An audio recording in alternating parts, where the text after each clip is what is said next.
सरकार में दोष नहीं खे ना दोष जनता ने कहा बा कहा पलटी मारे वाला आदमी कब कहने से कहने भोग जाए कोनो तो नहीं खे। भगवान भोला दानी बनल रहे मुखिया जहाँ रही पद प्रतिष्ठा बन रहे कालिदास फेरलू नजरिया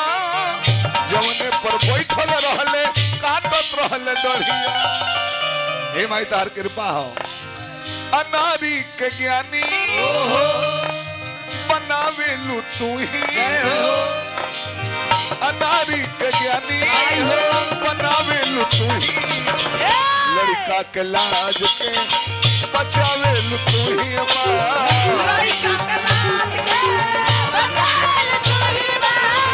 लड़का के लाज के बचावेलू तू ही लड़का के लाज के दिया ने हकवाती दिनों रात जगाई असरा में भी चलता किया कहिए से बोलाई वही अलसरा पूरी घूमे माई वही अलसरा पूरी घूमे बेटा का घोड़ा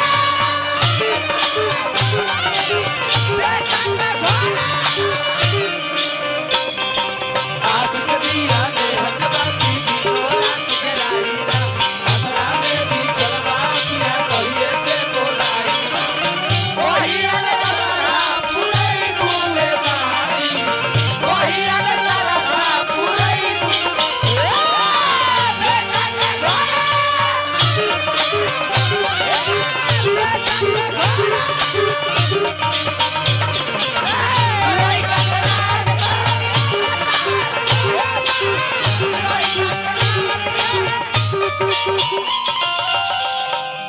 हे माई तार कृपा हो केकरा के कब कहाँ लेके चल जेबू देखी राजनीति में आ संगीत में रातों रात आदमी कहाँ से कहाँ चल जाई एक कौन तोय बा 4 दिन पहले के एकर सरकार होलो नीतीश कुमार के गठबंधन के अब भाजपा करलो नु आ रातों रात पलटी मार गल की ना एगो चाय बेचे वाला प्रधानमंत्री हो गए राजनीति में हो गए नु एगो टेम्पू हाका वाला सीन दे महाराष्ट्र के मुख्यमंत्री हो गए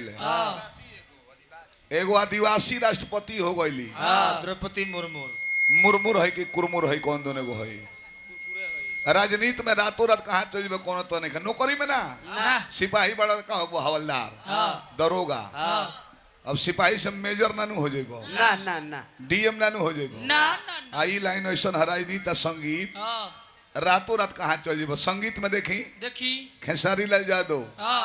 हमने के सोझा लिट्टी बेचत रहले लिट्टी कौन लिट्टी वो छनोई ना ना तेल के छनौटा के स्टोव के पूंजिए न रहे से कोई लिट्टी में चस गोईठा पर लबदा से कूच के आलू के चोखा बना दे आ देखी निमन मन करले हमारी के कृपा भइल त साले साल 40-50 लाख रुपया के कमरा बांटता रहे जाड़ा में गरीब लोग के छोटकी कूलर बटले हंसो गर्मी में पलानी में लगावे धन भगवान दिले हैं तो मनो बतब नु पवन का देखी कहाँ से कहाँ गइले प्रमोद प्रेमी निरहू कहाँ से कहाँ गइलू जने बरा निरहू गोलर ले बुढ़वा मलाई खाला बुढ़िया खाले लपसी वार्डो में जीते के सोचले हुई हैं ए बरा सांसद बन गए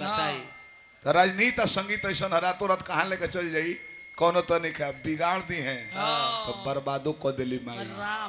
1999 में लिखात रहे राधे श्याम रसिया होले ना कबो बसिया सुपरस्टार माई कृपा हटौली ताह बिगड़ले हम एक हफ्ता पहले भेटाइर ले हम हाफे पैंट पर टेम्पू हाकोता कौन टेम्पू वो चाबी से चालू नहीं के हो ना रस्सी बांधले बा बेचारा हर दे घिंचता अब हर दे चालू होके चल देता जगह इनकर माइक सिटी मारत रहता वहीं वो बिना हरने के मारत रहता सिटी हमरो पर माई कृपा हो ना तो हमरा नियर ब्यूटीफुल बॉडी के आदमी छपरा स्टेशन पर लौकी हैं क्या करो तुम्हें